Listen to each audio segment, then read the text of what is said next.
Hello everyone, আসসালামু আলাইকুম। দেশ এবং প্রবাস থেকে যারা আমার এই ভিডিওটা দেখছেন সবাইকে একরাশ প্রীতি এবং শুভেচ্ছা জানিয়ে শুরু করছে আজকের প্রতিবেদন। আজকের প্রতিবেদনের মূল টপিক হচ্ছে কদম চাষ।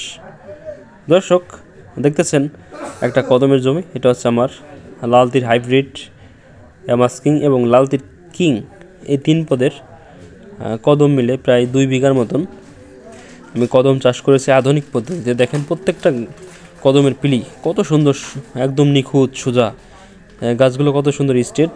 এবং আমি এখানে প্রায় আমার এই 2 বিঘা জমিতে অনেক টাকা কিন্তু খরচ হয়েছে। সেটা হচ্ছে আপনারা দেখতেছেন যে আমি 3টা করে পিলি দিছি, মাঝখানে কিন্তু এক হাত করে একটা বেড রাখা আমার, যাতে করে আমি কৃত্রিম পরাগায়ন করতে পারি। এরপরে আমি বাঁশ দিয়ে 4টা সিরিয়াল বাঁশ দিছি। এরপরে প্রত্যেকটা শাড়িতেই আমি সুতো দিয়েছি, দেখেন সুতো দিয়ে কিন্তু বেঁধে দিয়েছি, কালো সুতো। এতে আমার অনেক কষ্ট খরচ হয়েছে। এই জন্য যত কদমটা অনেক রাজকীয় একটা ফসল, অনেক রিস্কি একটা ফসল, এই জন্য অনেক টাকা কিন্তু ইনভেস্ট করতেছি। তা মাশাআল্লাহ এখন পর্যন্ত খুবই সুন্দর আছে কদমটা। কিন্তু 10 দিন পরে ফুলটা কিন্তু ফুটে যাবে।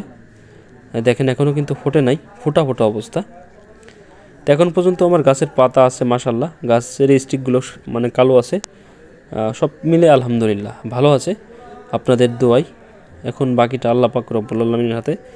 যেহেতু মৌমাছি না থাকলে কিন্তু ফলন হয় না, তো এই জন্য আসলে বর্তমান মৌমাছির খুব সংকট, কারণ বিভিন্ন ধরনের বিষ এবং ওষুধ ব্যবহার করার কারণে মৌমাছি কিন্তু আসে না।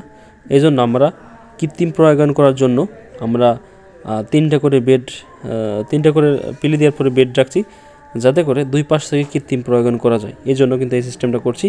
তো দর্শক, যাই কিছু আপনাদের সাথে করি না কেন আপনাদের সাথে শেয়ার করে থাকি, এই জন্য কিন্তু আমি আজকে আসলাম আপনাদের দেখানোর জন্য। তো আমার এই ভিডিওটা যদি আপনাদের ভালো লাগে অবশ্যই একটা লাইক করবেন, একটা শেয়ার করবেন, আমার চ্যানেলে একটু সাবস্ক্রাইব করবেন। তো সবাই ভালো থাকবেন, সুস্থ থাকবেন, দেখা হবে আবার অন্য কোনো ভিডিওতে। আসসালামু আলাইকুম।